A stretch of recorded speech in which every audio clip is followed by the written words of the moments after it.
अधिक मासातील संकष्टी चतुर्थीला ह्या 3 गोष्टी आवर्जून अर्पण करा. श्री स्वामी समर्थ मंडळी, अधिक मासात येणाऱ्या संकष्टी चतुर्थीला विभुवन संकष्टी चतुर्थी असे म्हणतात. ही चतुर्थी दर 3 वर्षांनी एकदा येते. हा दिवस अधिक मासात येत असल्यामुळे ह्या दिवशी भगवान गणेशाची विधिवत पूजा आणि व्रत केल्याने बाप्पा प्रसन्न होऊन मनोकामना पूर्ण करतात. असे मानले जाते की यंदा अधिक मासातील संकष्टी चतुर्थीच्या तारखेबद्दल थोडा गोंधळ निर्माण झालेला आहे. चतुर्थी नेमकी कोणत्या तारखेला आहे हे सुद्धा जाणून घेऊयात. तर संकष्टी चतुर्थी कधी आहेत? अधिक मासाच्या कृष्ण पक्षातील चतुर्थी तिथी बुधवार 3 जून रोजी रात्री 9:22 वाजता सुरू होईल. चतुर्थी तिथी दुसऱ्या दिवशी गुरुवार 4 जून रोजी रात्री 11:31 पर्यंत चालेल. चंद्रोदयाची वेळ 3 तारखेला असल्याने संकष्टी चतुर्थीचा उपवास त्या दिवशी केला जाईल. या उपवासादरम्यान चंद्राला अर्घ्य अर्पण करण्याला विशेष महत्त्व आहे. म्हणूनच चतुर्थी 4 जून रोजी दिवसभर असूनही चतुर्थीचे व्रत हे 3 जून रोजी केले जातील. संकष्टी चतुर्थी चंद्रोदयाची वेळ संकष्टी चतुर्थीच्या दिवशी चंद्रोदय 3 जून रोजी रात्री 10:04 वाजता होईल. उपवास करणारे यावेळी चंद्राचे दर्शन घेऊन त्याला दूध जलाने अर्घ्य देऊ शकता. चंद्राची पूजा केल्यानंतर गणपती बाप्पाची पूजा व आरती करावी, मग व्रत सोडावे. संकष्टी चतुर्थीला चंद्रदर्शन महत्त्वाचे मानले जाते. असे केल्याने कुंडलीतील चंद्राची स्थिती मजबूत होते आणि जीवनात सुख व शांतीसाठी संधी निर्माण होतात. तर संकष्टी चतुर्थी पूजा विधी. संकष्टी चतुर्थीला सकाळी लवकर उठून स्नान करावे आणि स्वच्छ कपडे घालावे. या दिवशी लाल किंवा पिवळ्या रंगाचे वस्त्र परिधान करावेत, खूप शुभ मानले जाते. तसेच गणपतीचा जलाभिषेक करावा. त्यानंतर अष्टगंध लावावे व गणपती बाप्पाला दुर्वा अर्पण कराव्यात. तसेच जास्वंदीचे फूल वाहावे. गणपतीला या दिवशी तिळाचे लाडू आणि मोदकाचा नैवेद्य दाखवावा. त्यानंतर धूप दीप लावून देवाची पूजा करावी. गणपती स्तोत्र म्हणावे व गणपती मंत्राचा जप करावा.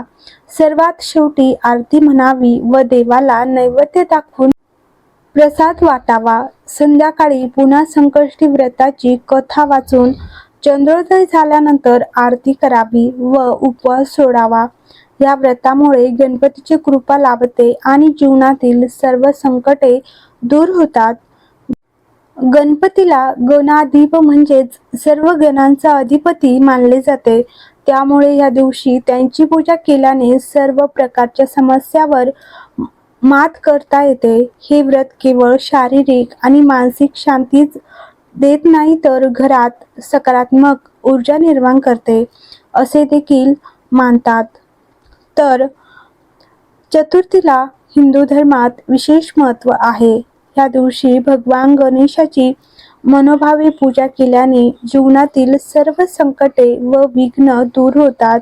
बाप्पाला प्रसन्न करण्यासाठी आणि त्यांचा आशीर्वाद मिळवण्यासाठी पूजेदरम्यान ह्या 3 खास गोष्टी नक्की अर्पण कराव्यात.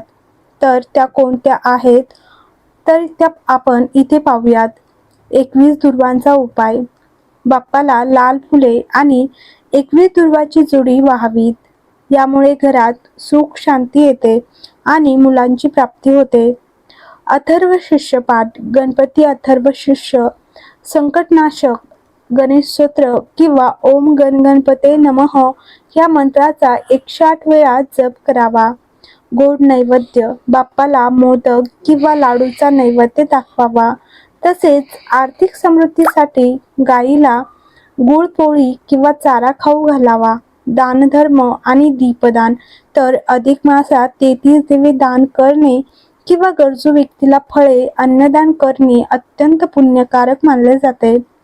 तर त्या 3 गोष्टी खालीलपैकी आहेत. पहिल्या नंबरला आहेत दुर्वा. गणपती बाप्पाला दुर्वा अत्यंत प्रिय आहेत.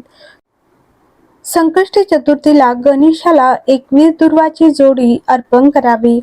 नियम: दुर्वा अर्पण करताना ओम गणाधिपाय नमः किंवा ओम गणपते नमः ह्या मंत्राचा जप करावा. यामुळे घरातील नकारात्मक ऊर्जा दूर होते आणि सुख समृद्धी नांदते. दुसऱ्या नंबरला आहेत मोदक किंवा बुंदीचे लाडू. बाप्पाला मोदक प्रिय म्हटले जाते. मोदक हे आनंदाचे प्रतीक मानले जाते.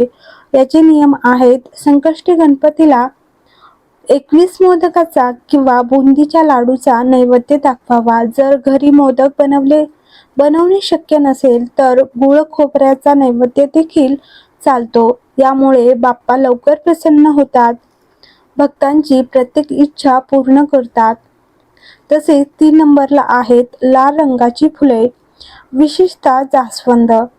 तर गणपती बाप्पाला लाल रंग खूप प्रिय आहे. पूजेमध्ये त्यांना जास्वंदीचे फूल किंवा लाल रंगाचे फूल किंवा गुलाब अर्पण करावेत.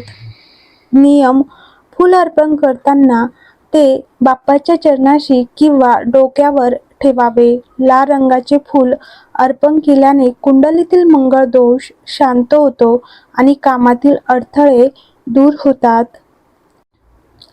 संकष्टी चतुर्थीचे व्रत हे चंद्रदर्शनाशिवाय पूर्ण होत नाहीत. त्यामुळे रात्री चंद्राला अर्घ्य दिल्यानंतरच आपले व्रत सोडावेत. तर इथे काही खाली उपाय दिलेले आहेत. विभुवन संकष्टी चतुर्थीच्या पवित्र रात्री गणपतीची पूजा करणे मुलांना शिक्षणासाठी आणि एकाग्रतेसाठी अत्यंत फायदेशीर मानले जाते.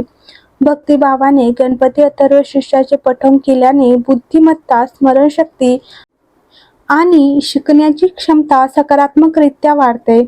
गणपतीला दुर्वा अर्पण करणे अत्यंत पुण्यकारक मानले जाते. तर पूजेसाठी स्वच्छ जागेवरून आणलेल्या ताज्या आणि कोवळ्या दुर्वांच्या 11 किंवा 21 गाठी बांधाव्यात. दुर्वा अर्पण करताना आपले मन एकाग्र आणि भक्तिभावाने भरलेले ठेवा. असे मानले जाते की या काळात गणेश मंत्राचा जप केल्याने अडथळे दूर होतात आणि सुख समृद्धीचा आशीर्वाद मिळतो. 3 नंबरला आहेत विभुवन संकष्टी चतुर्थीच्या पवित्र दिवशी भक्तिभावाने संकटनाशन गणेश स्तोत्राचे पठण केल्याने जीवनातील वारंवार येणाऱ्या समस्यांपासून मुक्ती मिळू शकते. असे मानले जाते की गणपतीच्या कृपेने सर्व संकटे दूर होतात. त्यामुळे या दिवशी या स्तोत्राचे पठण करणे अत्यंत शुभ आणि फलदायी मानले जाते.